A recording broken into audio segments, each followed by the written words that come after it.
ابھی میں نے ایک حدیث پڑھی ہے جس میں آج سے 1450 سال پہلے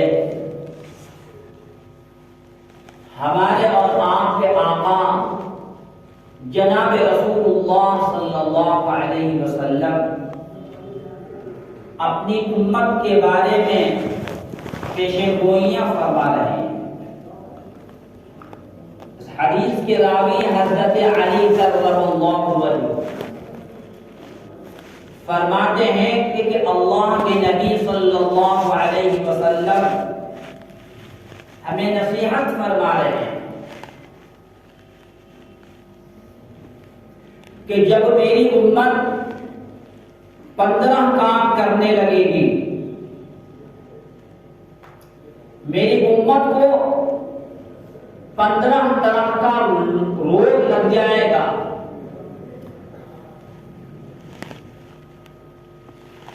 میری امت 15 طرح کا کام کرنے لگے گی تو سمجھ لو کہ پھر امت کے اوپر مصیبتوں کے پہاڑ ٹوٹیں گے،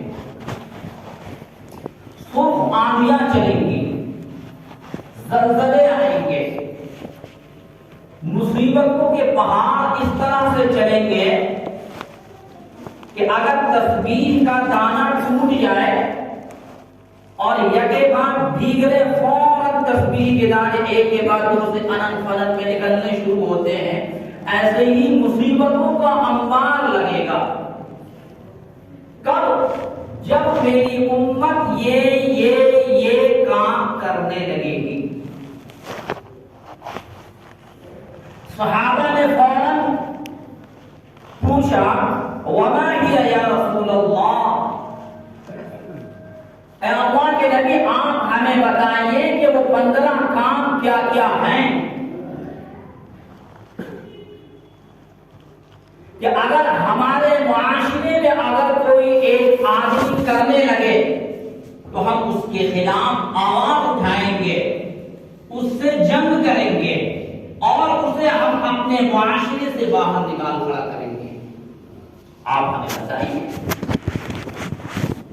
اللہ کے نبی جناب رسول اللہ صلی اللہ علیہ وسلم جنہیں اپنی امت سے اتنا پیار کہ کسی اور نبی کو اپنے امت سے اتنا پیار نظر نہیں آتا جتنا پیار ہمارے آقا ہمارے افسر صلی اللہ علیہ وسلم کو اپنی امت سے تھا۔ اللہ کے نبی نے ایک ایک کر کے گن کے بتا دیا، ایک کوئی دقیقہ چھوڑا نہیں ہے، یہ کام کرے گی فلاں نقصان ہوگا، رحمت کے دروازے آسمان کے بند ہو جائیں گے، مصیبتوں کے پہاڑ ٹوٹیں گے۔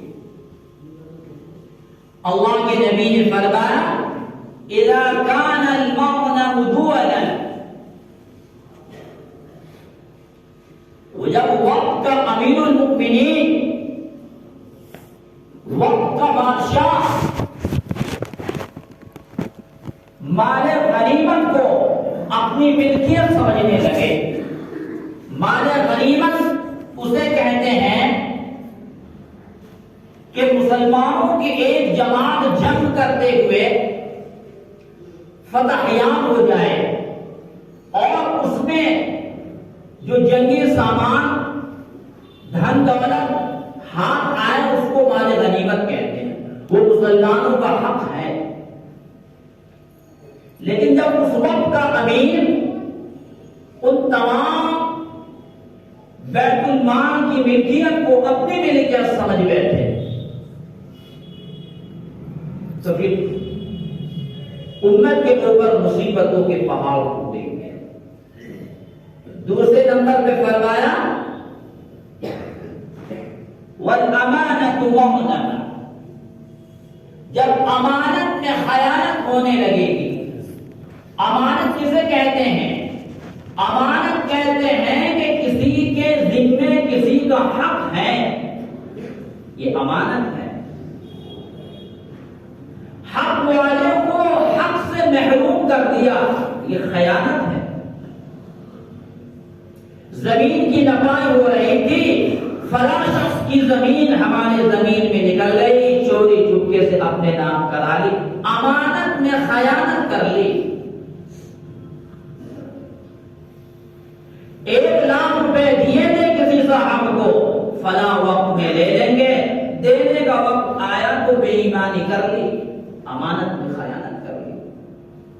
والذین هم لأماناتهم وعهدهم راعون، نیک لوگ امانتوں کی حفاظت کرتے ہیں۔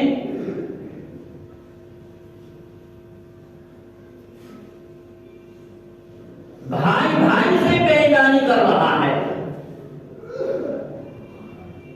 زمین نکلی تھی بے ایمانی کر لی، روپیہ پیسہ نکلا تھا بے ایمانی کر لی۔ کیا مطلب؟ یعنی بھول گیا، قبر کو بھول گیا، مرنے کو بھول گیا، میدان محشر میں اللہ کے سامنے کھڑے ہونے کو بھول گیا۔ خبر نہیں ہے کہ موت کے بعد قبر میں جانا ہے، قبر کے بعد میدان محشر میں کھڑا ہونا ہے، اور وہاں جنت اور جہنم کا فیصلہ ہونا ہے، اور دنیاوی اعتبار سے اعمال کے حساب سے فیصلہ ہونا ہے۔ بھول گیا وہ، بس آ جائے، جیسا بھی آ جائے، حرام کا ہو چاہے حلال کا ہو، جیسا بھی ہو، جائز ہو ناجائز ہو، آ جائے۔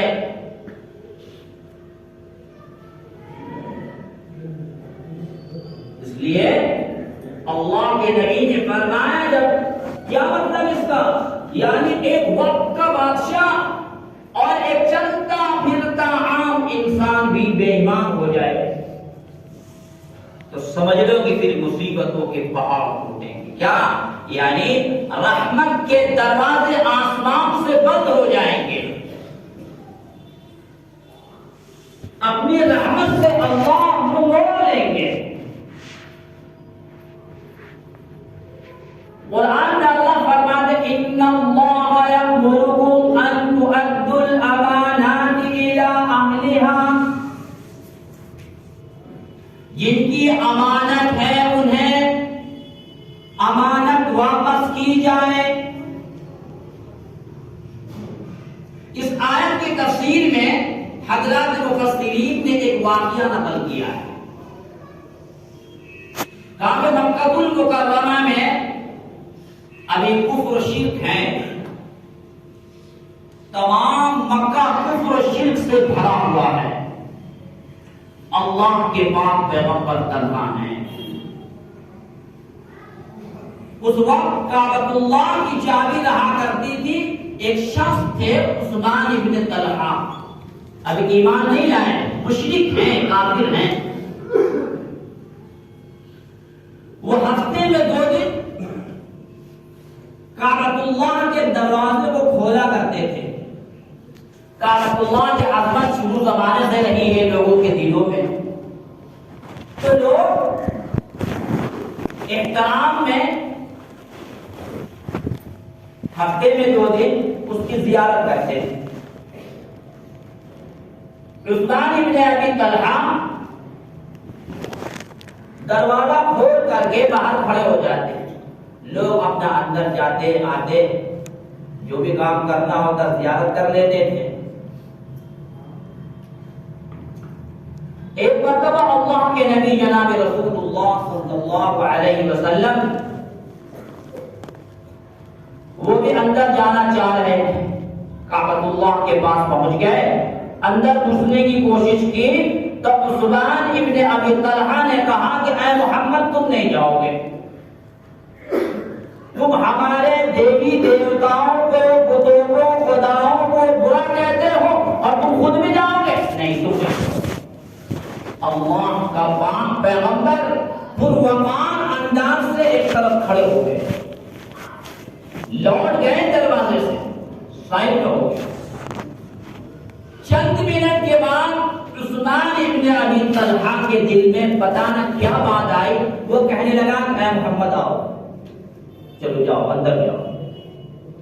اللہ کے نبی اندر گئے اور جا کر کے جب واپس ہوئے تو عثمان ابن ابی طلحہ سے کہنے لگے کہ عثمان ابھی تیرے ہاتھ میں چابی ہے، تو تو نے مجھے اندر جانے سے روک دیا، یہ بتا کہ جس دن یہ چابی میرے ہاتھ میں آئے گی اور میں جسے چاہوں گا اسے دے دوں گا، بتا تو اس دن کیا کرے گا؟ عثمان کے دل میں کبھی وہم و گمان بھی نہیں آ سکتا تھا جو کعبۃ اللہ کے ارد گرد کوئی اللہ کا نام لینے والا نہیں، وہ کیسے یقین کر سکتا؟ عثمان کہنے لگا اے محمد اگر ایسا ہوا تو اس دن قریش اور قریش کے لوگ ذلیل ہوں گے۔ اللہ کے نبی نے فرمایا نہیں، عزیز ہوں گے۔ یہ بات ختم ہو گئی۔ اس کے چند سالوں کے بعد اللہ کے نبی کو ہجرت کا حکم ہوا، آپ مدینہ المنورہ تشریف لے آئے اور 1 سال 2 سال 4 سال 5 سال 8ویں سال میں اللہ کا حکم ہوتا ہے اے محمد کعبۃ اللہ کو کفر و شرک سے پاک کرو، چلو۔ اللہ کا حکم ہوا، اللہ کے پاک پیغمبر نے فوج تیار کری اور جا کے مکہ المکرمہ کے اوپر فتح کا جھنڈا لہرا دی۔ جتنے بت تھے اللہ کے نبی نے سارے بتوں کو باہر نکالا اور کعبۃ اللہ کے باہر میں بتوں کے انبار لگے ہوئے تھے، مورتیاں بنا بنا کے رکھی ہوئی تھی۔ اللہ کے نبی کے ہاتھ میں ایک چھڑی تھی، اللہ کے نبی ہر بت کے اوپر چھڑی رکھتے اور پڑھتے جاء الحق وزهق الباطل، حق ہمیشہ غالب ہوتا ہے، باطل تو مٹنے کے لیے آیا ہے، یہ کہتے اور بت دھام سے نیچے گر جایا کرتا تھا۔ وہاں بتوں کو باہر پھینکوایا، صفائی کروائی، دھلائی کروائی اور تمام صحابہ جمع ہیں اور صحابہ کے دل میں یہ بات آ رہی ہے کہ اگر اللہ کے نبی نے آج عثمان کے ہاتھ سے چابی لے کر کے مجھے دے دیا تو قیامت تک یہ بات تاریخ کے اندر آ جائے گی کہ ہاں فلاں وقت پہ فلاں موقع پہ عثمان سے چابی لے کر کے اللہ کے نبی نے مجھے دیا۔ لیکن اسی وقت آیت نازل ہوتی ہے جس کی میں نے تلاوت کی تھی، ان اللہ یأمرکم ان تؤدوا الامانات الی اہلها، اللہ آپ کو حکم دیتے ہیں جس کی امانت ہے وہ امانت اسی کو واپس کی جائے۔ اللہ کے نبی نے بلایا عثمان کو، عثمان ابن ابی طلحہ ابھی ایمان نہیں لائے، کافر ہیں، مشرک ہیں، ایمان نہیں لائے، کہا کہ عثمان لو یہ چابی تمہارے ہاتھ میں رہے گی۔ اس نے بڑی حیرت ہوئی، بہت تعجب ہوا، عثمان نیک نبی کے یہ اخلاق و کردار، فوراً اسی وقت کلمہ پڑھا لا الہ الا اللہ محمد رسول اللہ، ایمان پر داخل ہو گئے۔ تو میں امانت کے بارے میں تذکرہ کر رہا تھا کہ جب 15 کام اس طرح سے ہونے لگیں گے امت کے اوپر مصیبتوں کے پہاڑ اٹھیں گے۔ والزکاۃ مغرمہ، جب زکات کو ٹیکس سمجھا جانے لگے گا،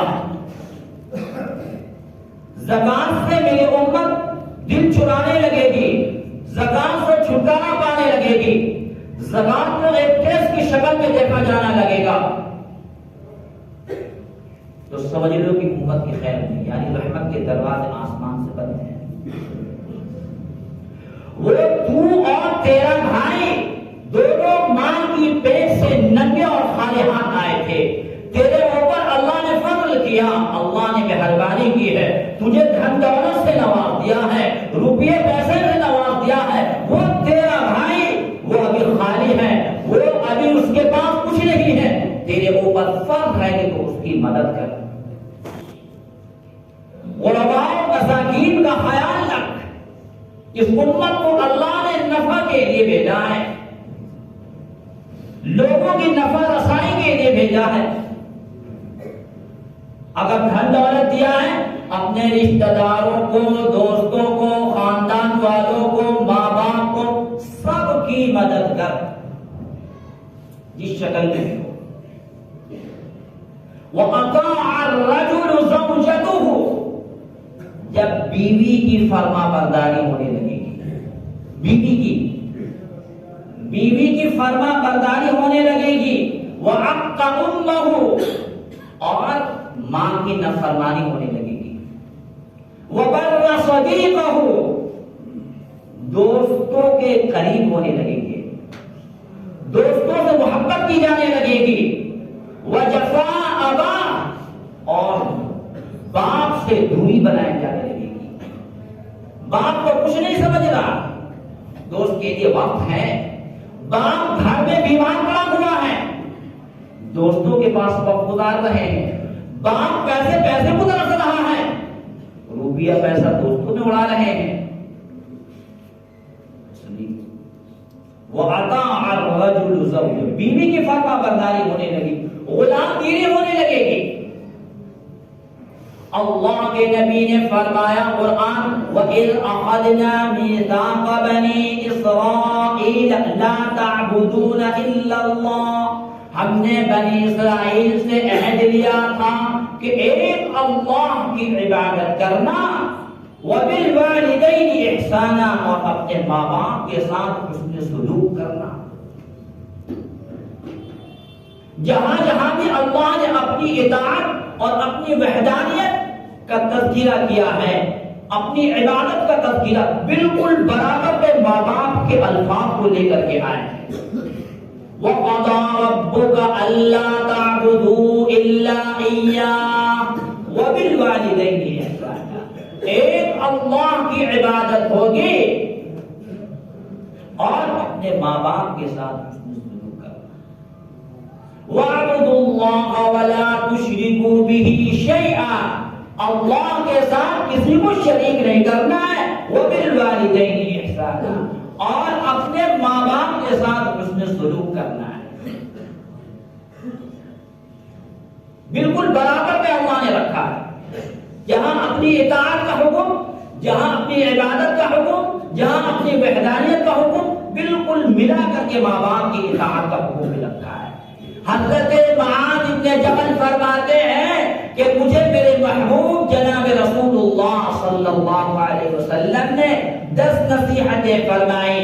پہلی نصیحت یہ فرمائی، اے معاذ، اللہ کے ساتھ کسی کو شریک نہ کرنا، دنیا اگر کہے کہ شریک کر ورنہ تجھے ہم جلا دیں گے، دنیا کہے کہ شریک کر ورنہ ہم تجھے قتل کر دیں گے، قتل ہو جانا، زندہ جل جانا، لیکن اللہ کے ساتھ کسی کو شریک نہ کرنا۔ اور دوسرے نمبر پہ یہاں بھی اللہ کے نبی نے اللہ کے بعد دوسرے نمبر پہ لے جائے، اور اپنے ماں باپ کے ساتھ حسن سلوک کرنا، اطاعت جاری کرنا، اطاعت جاری۔ بسا بسایا بنا بنایا مکان ہے، اگر ماں باپ حکم کر رہے ہیں باہر کھڑا ہو جا، نکل کے خاموشی کے ساتھ باہر کھڑے ہو جانا، اف کا الفاظ بھی استعمال نہ کرنا۔ لیکن آج دیکھ لو کیا حال ہے، ماں باپ کی کتنی فرما برداری ہو رہی ہے۔ خود دیکھے نوجوان طبقوں کا حال دیکھ لو، نوجوانوں کا، کدھر آنا تھا کدھر جا رہے ہیں، کیا کرنا تھا کہاں جا رہے ہیں، کیا پہننا تھا کیا پہن رہے ہیں، کچھ پتا نہیں، یہ من چاہے زندگی گزار رہے ہیں۔ رات دن نصیحتیں ہو رہی ہیں مساجدوں سے، مکاتبوں سے، حدیثیں سن رہے ہیں، کوئی عمل نہیں ہو رہا۔ اللہ تعالی ہم سب کو عمل کی توفیق نصیب فرمائے۔ اللہ تعالیٰ کہنے سننے سے زیادہ نیک عمل کی توفیق نصیب فرمائے۔ جن حضرات نے سنتیں نہیں پڑھی سنتیں پڑھنے وقت